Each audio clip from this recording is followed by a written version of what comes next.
probably will need that shut if people start to... Right. Some parallel way, Ksenia was involved in some restoration work, because it was time when many icons in Russia from Russian villages were brought to the cities, to the town and abroad. Actually, it was a huge business. And Были очень ценные иконы 14, 15, 16 век. they dealt with very precious icons of 14th century to 16th century. And these people understood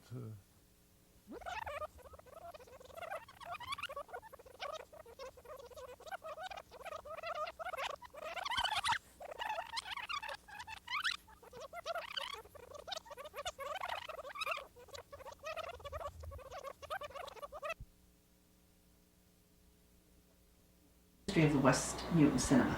Well, I've been here approximately 21 years, and it was a bit different before I got here. It was probably, I'd say, 6 years after I arrived before things started to really change. We used to play things like Brian De Palma's Carrie, Smokey and the Bandit, Thank God It's Friday, and we generally had a very adolescent crowd that hung out here on Friday nights and permeated the other 6 days, which I wasn't too happy about, but nevertheless it was a part-time job at that time, and I just dealt with it, and then things started to change about 5 or 6 years later. Oh, really? What happened? Well, the new owners took over, David and Jim Bermonti, and we sort of had a discussion about where the theater was going, and that it seemed in this area it would be good to have a clientele that would appreciate foreign films, and where there were so many, the Orson Welles in Cambridge was open at that time. We decided to try something and see if it would work. So I'm not sure, did you ever see Nikita Mikhalkov's A Slave of Love? No, I missed that one. That sounds wonderful though. It was great. In fact, Close to Eden was done by the same director, which we played about a month ago.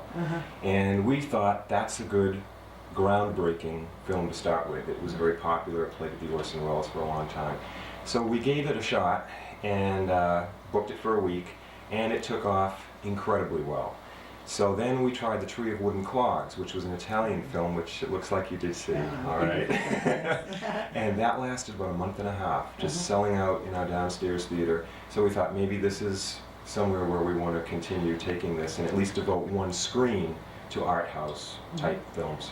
How many screens were there at the time? There were 3. There were 3. Now how many are there? 6. There are 6. In the same location? You expanded? Or? Yes, yes. We had extra room in back of the balcony theater, which was known as Cinema 1. And it was just empty space. The floor was built over the original theater down below. And we thought, well, what if we split that in half and divide it into 2 nice new theaters? And that's exactly what happened. Then that big theater upstairs that was the balcony also got split. So there's where the 4 were upstairs. Right. Now, how do you know how long to keep a film running? In other words, at what point do you notice that the number of people who buy tickets diminishes? It varies. If you've got a popular film like Water for Chocolate or Much Ado About Nothing, it can go on and on and on. And there's a very limited run on those films. They're strictly playing in Boston and here. So you draw from various areas, but the draw is going to be larger because there's a limited amount of theaters playing it. So the film just keeps running and running and running. Now, when you engage the film, you have an open end. Yes, we do. Now, is this what happens in the Boston theaters too? Yes, it is. And they will move it over to other theaters where we're not part of a chain. We can't do that. Well, so you're completely independent. Right. Right, we are. So you don't have to answer to anyone, really. Not really. There's a delicious freedom about that. Yes, there is. There really is, because when you see customers that are continually happy and see a film that is word of mouth, like Strictly Ballroom, that's been here 4 months, and it's just growing and growing and growing. We continually sell out on the weekends, and that's just a real happy film people like and continue to come back to time and again, then tell their friends, and they in turn come. So no end. Now, what is the average capacity in each of the theaters? Our two downstairs theaters are approximately 280 seats per auditorium. The middle theaters upstairs are 115, and the two new back theaters are 96. I see. So that's quite a capacity, you know? It is, especially when they all sell out on weekend nights. Weekend nights are the most popular ones. Yes, yes. And I noticed that you're showing Snow White at 2 theaters Yes, we are. Right, consistently, right. And Different shows, you know, one every hour. one every hour. Mm. And what time do you usually start showing the films? Late morning, Late morning. 11:30. Sometimes when Aladdin opened last November, we started at 10 a.m. because it really, you know, was a high demand for that film. Right. But if it's summer and you know, kids are out, we try and get a late morning show so that we can start the ball rolling early. If it rains, you've got a lot of people early and a lot of people late. Right. How about some of the so-called blockbuster movies, such as Jurassic Park? Now Mhm. that's playing in the suburbs and it's playing in Boston too, Yes. I understand. Now, what are the possibilities of just showing it here simultaneously? Very slim. Very slim. Very slim. We'd even show it at all. Oh, really? Why is that? Basically because our audience has come to appreciate and expect that we're going to be showing the same films that the Nickelodeon or Copley Place, Harvard Square in town has. Those we seem to sometimes get simultaneously. For instance, like Water and Much Ado are both playing at those theaters now. And if we start to branch out and play things like Jurassic Park, it crowds out the space for the films that people know will eventually come here. So that's why we don't really, on a regular basis, book those. Right now, so actually your basic philosophy is to show, along with popular movies like Snow White and some Wasp. Disney's different. Your basic philosophy then is to show movies that are considered art movies. That's right. Right. And foreign language movies. Right. Now, what is the prospect of foreign language movies? In other words, right now you're showing like Chocolate for Water, Mhm. like Water for Chocolate. Yeah. You know? You got both ingredients. Right. A little mix here, a little mix there. What do you anticipate booking in the future? Are we doing okay? Yeah, I'm just gonna make it quick because I don't think any of my batteries are full. Oh dear, dear, dear. Okay. And then maybe you can always come back and shoot the exterior of the movie. If we're running too short. Mm. Okay, let's talk a little bit about booking foreign languages. All right. Not foreign languages, foreign language films. I know what you meant. Yeah. What's coming down the road, as far as you know right now? Well, Orlando, based on the Virginia Woolf book, we're going to eventually play that. That's a British production, isn't it? Yes, it is. Yes, it is. There haven't been a lot of foreign films. There've been real blockbusters since like Water for Chocolate. So we might have to wait until the fall to see something that's going to be outstanding, like a Cinema Paradiso, like that. But we hope to, play Orlando, and we're getting The Secret Garden, which is not far from foreign, but that's about the only thing I know of that's coming in on August 13th. It's got a definite booking. It has, but what's going to be leading? That is a good question. We basically have to run down the film grosses for the week and find out what's doing the least amount of business. And if we can't put that onto another screen and double it up, like one show of this film and one show of that film, we ultimately have to get rid of it, like we did with the story of Kyushu last week. Is everything computerized so that makes your task? Yes, it is. Down, so that you know exactly. We got a new computer system at the theater last October, and it's made things a lot easier. Say that. What would you say is the outstanding feature of the West Newton Cinema? In other words, is it's rapport with the clients? What would you say? That has a great deal to do with it, at least from the feedback that I get from the customers. Many of them I personally know by name, and they come in on a regular basis. It really makes the job very, very interesting. You trade notes. What did they think of this film or that film? And where you know them and they know you by your first name, it just makes it really nice. You treat them like a person, not basically a customer that's coming in. It's almost like family. It is. People have said that. They've called this like a family-run theater where they feel, part of the family when they walk through the front door, and that's a very nice feeling. That's how people should feel, I think, no matter where they go. How much weight is put into their input? In other words, if somebody approaches you and says, Donnelly, this wonderful Japanese movie is, I heard about it, is there any chance that you can book it? Do you really listen to you? Absolutely, yes, because you've got to realize that these people are what are making your theater a success. So you want to listen to them, see what they have to say. Your input is one thing, but their input is another. And again, that gives them that personal feeling. If you came up and said to me, you know, what do you think about booking this film, and then 2 weeks later it was here, I mean, you feel Oh, good. Yes, I certainly would. So that's what we want. That's what we definitely want to, you know, maintain here, and it's nice to see that it does come through. What's the thing that makes you happiest about your job? That's part of it.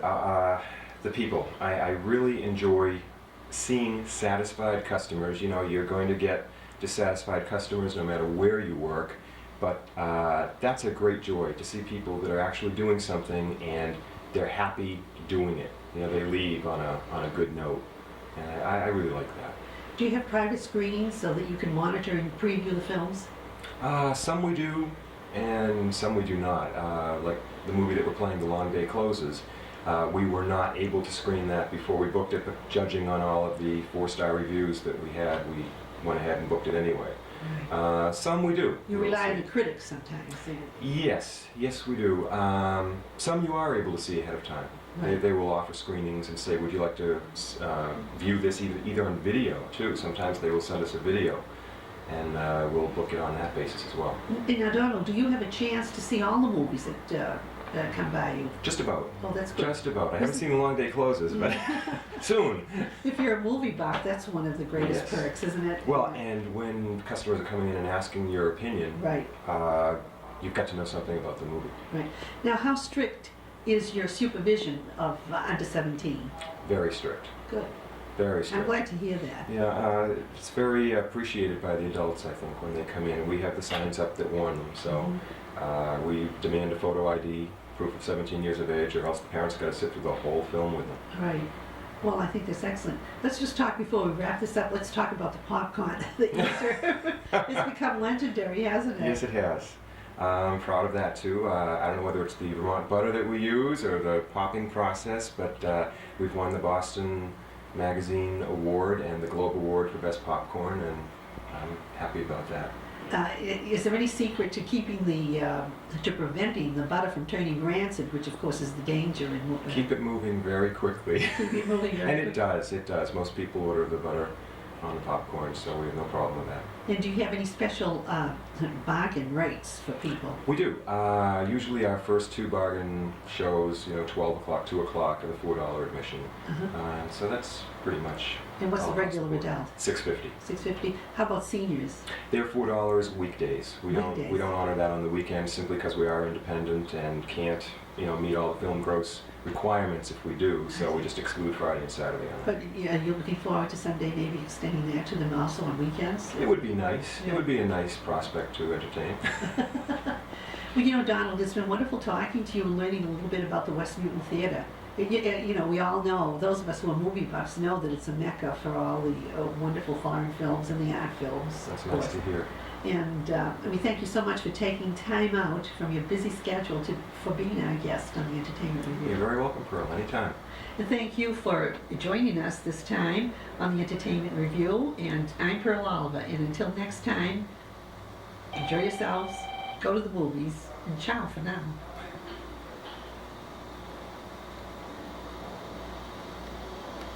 A lot more water. How's that?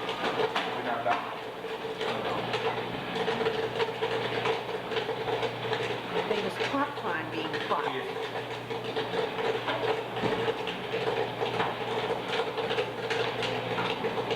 Get everything down to science, right? You know exactly how much popcorn to Oh, yeah. We fill this up on a weekend, so that between that and this, per, show coming in is around 70 watts. It works out great. These are also very popular in the reviews. Yeah. Everybody loves those, and that's the other surprise. Yeah.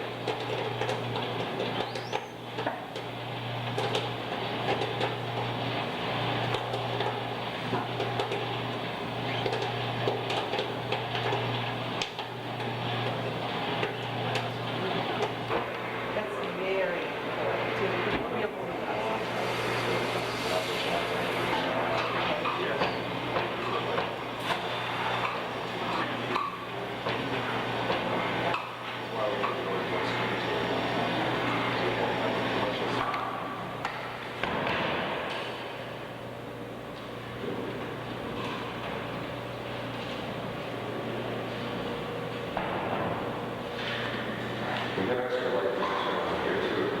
No, I think she had enough. Oh, I want to see this too. You haven't seen that yet? No, I haven't seen it. Hurry up, because that won't be here anywhere near as long as something like Monday.